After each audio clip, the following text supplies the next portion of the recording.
Rotary ಸಂಸ್ಥೆಯಲ್ಲಿ ಉಚಿತ ಕಣ್ಣಿನ ತಪಾಸಣಾ ಶಿಬಿರ 270 ಮಂದಿ ತಪಾಸಣೆ 102 ಮಂದಿಗೆ ಶಸ್ತ್ರಚಿಕಿತ್ಸೆಗೆ ಆಯ್ಕೆ. ಚಾಮರಾಜನಗರದಲ್ಲಿ ರೋಟರಿ ಸಂಸ್ಥೆ ವತಿಯಿಂದ ನಗರದಲ್ಲಿ ಉಚಿತ ಕಣ್ಣಿನ ತಪಾಸಣಾ ಶಿಬಿರ ನಡೆಯಿತು. ನಗರದ ಬಿ ರಾಚಯ್ಯ ಜೋಡಿ ರಸ್ತೆಯಲ್ಲಿರುವ ರೋಟರಿ ಭವನದಲ್ಲಿ ರೋಟರಿ ಸಂಸ್ಥೆ ರಾಷ್ಟ್ರೀಯ ಅಂಧತ್ವ ನಿಯಂತ್ರಣ ಕಾರ್ಯಕ್ರಮ ಅರವಿಂದ ಕಣ್ಣಿನ ಆಸ್ಪತ್ರೆ ಇವರ ಸಂಯುಕ್ತಾಶ್ರಯದಲ್ಲಿ ನಡೆದ ಉಚಿತ ಕಣ್ಣಿನ ತಪಾಸಣಾ ಶಿಬಿರದಲ್ಲಿ 270 ಮಂದಿ ತಪಾಸಣೆ ಮಾಡಿಸಿಕೊಂಡರು. 102 ಮಂದಿ ಶಸ್ತ್ರಚಿಕಿತ್ಸೆಗೆ ಆಯ್ಕೆಯಾಗಿದ್ದು ಅವರನ್ನ ಕೊಯಮತ್ತೂರಿನ ಅರವಿಂದ ಕಣ್ಣಿನ ಆಸ್ಪತ್ರೆಗೆ ಕರೆದುಕೊಂಡು ಹೋಗಲು ಶಿಬಿರದಲ್ಲಿ ವ್ಯವಸ್ಥೆ ಮಾಡಲಾಯಿತು.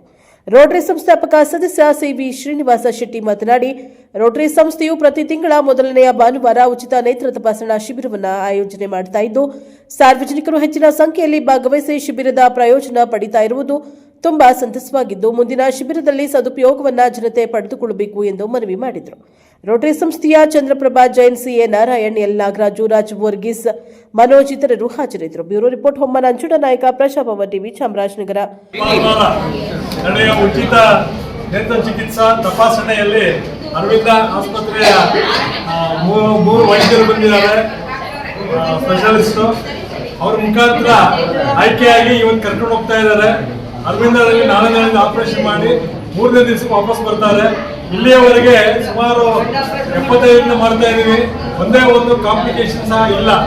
ಸುಮಾರು 20,000 ಜನರಿಗೆ ಬರ ಶಸ್ತ್ರಚಿಕಿತ್ಸೆ ಆಗಿರ್ಬೋದು. ಯಾವುದೇ ರೀತಿ ತೊಂದರೆ ಇಲ್ಲದೆ ಎಲ್ಲರೂ ಸುಲಭವಾಗಿ ಬದುಕಿ ಬಾಳ್ತಾ ಇದ್ದಾರೆ.